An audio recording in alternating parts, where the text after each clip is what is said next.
Première biennale, première maquette parce que les choses des fois évoluent. Première idée, donc je suis un petit peu émue parce que j'imagine un peu les objets, puis ça nous permet aussi de concrétiser les choses et ça y est, on y est presque. D'être à la biennale, c'est un honneur et on essaye et on essaiera de rendre leur honneur à ces pièces, et nous allons donc exposer certaines pièces qui étaient au Grand Palais en 1900. Ce que nous essayons de faire, c'est de vraiment apporter les lettres de noblesse à ces céramiques artistiques et de travailler sur ces grands noms de la céramique qui ont changé les arts décoratifs et la vision qu'on en avait. On est parti de pièces lisses, sans forme, sans relief, à une explosion de couleurs, de formes et de relief. Ça, c'est intéressant. Et pourquoi est-ce qu'on est arrivé à ça ? C'est la seconde partie du 19e.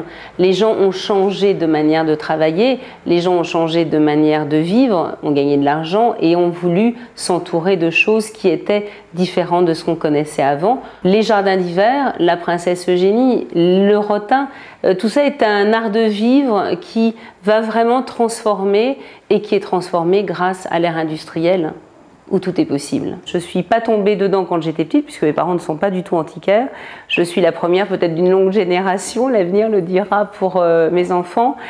La passion pour la céramique artistique est celle qui nous intéresse aujourd'hui. Elle est assez ancienne, puisque ça fait 25 ans que je travaille sur précisément les expositions universelles et la place de ces céramiques aux expositions universelles, que l'on peut donc appeler aujourd'hui céramique artistique. L'apogée des céramiques artistiques, le sujet sur lequel nous travaillons, seconde partie du 19e, 1851, le Crystal Palace, la première des expositions universelles, et nous travaillons jusqu'en 1900. La langue française était la langue que l'on parlait dans le monde entier, ce qui n'est pas plus le cas aujourd'hui puisque nous avons changé, c'est l'anglais. Mais donc les expositions universelles étaient visitées par vraiment le monde entier. C'était des expositions qui duraient plusieurs mois, qui attiraient un public absolument énorme, et surtout tous les riches marchands, collectionneurs, tout le monde venait aux expositions universelles.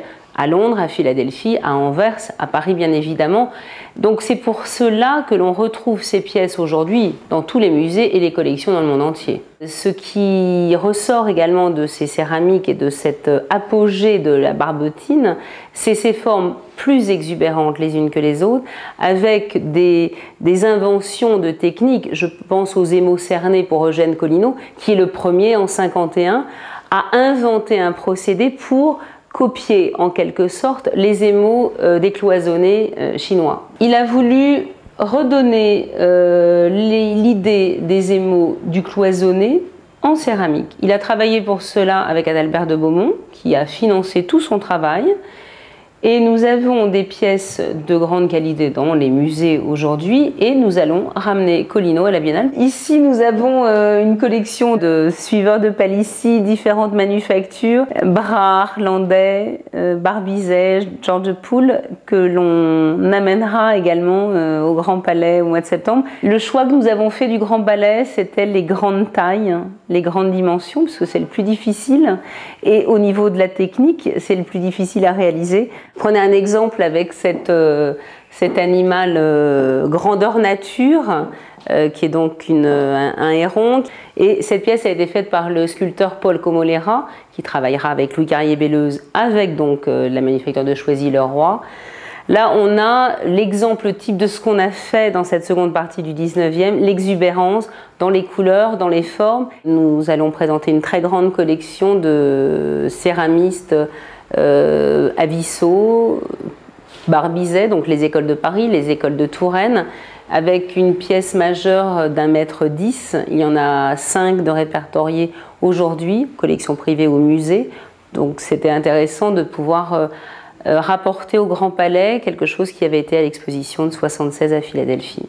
Le Grand Palais, oui, c'est la place où il faut être en tant qu'antiquaire, en tant que Parisien et en tant que spécialiste de la céramique, puisque le Grand Palais a été construit pour l'exposition de 1900, l'exposition universelle qui accueillait les manufactures que nous allons proposer de nouveau.